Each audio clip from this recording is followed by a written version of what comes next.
దత్తపుత్ర పెళ్లికి ముందు పవిత్రమైన హామీలిచ్చి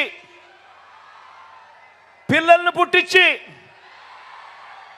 పెళ్లి కాగానే 4 ఏళ్లకొకసారి 5 ఏళ్లకొకసారి కార్లు మార్చేసినట్టుగా భార్యలను వదిలేసి ఇప్పుడు నియోజకవర్గాల్ని కూడా అలవోకగా వదిలేస్తా ఉన్నావు. ఏం మనిషివయ్యా నువ్వు అని చెప్పి ఆయనను అడిగా. అందుకే దత్తపుత్రులో కూడా ఈ మధ్య కాలంలో బీపీ బాగా కనిపిస్తూ ఉంటుంది. అయ్యా దత్తపుత్ర, ఒకసారి చేస్తే పొరపాటు,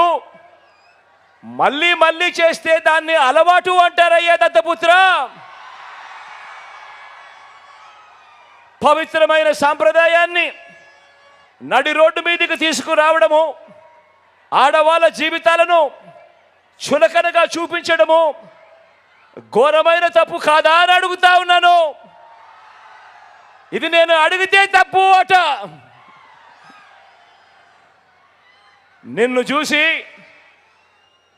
చూసి ఇదే తప్పు ప్రతి ఒక్కరూ కూడా చేయడం మొదలు పెడితే, ఇలా 5 ఏళ్లకొకసారి 4 ఏళ్లకొకసారి భార్యలను మార్చడం మొదలు పెడితే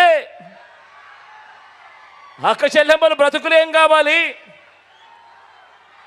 అని కనీసం ఆలోచన కూడా చేయని ఈ పెద్ద మనిషిని నువ్వు చేస్తా ఉన్నది తప్పు కదయా అని అంటే చాలు, ఆ పెద్ద మనిషిలో కూడా బీపీ విపరీతంగా పెరిగిపోతుంది. ఇలా ఇలా ఇలా ఊగిపోతూ ఉంటాడు.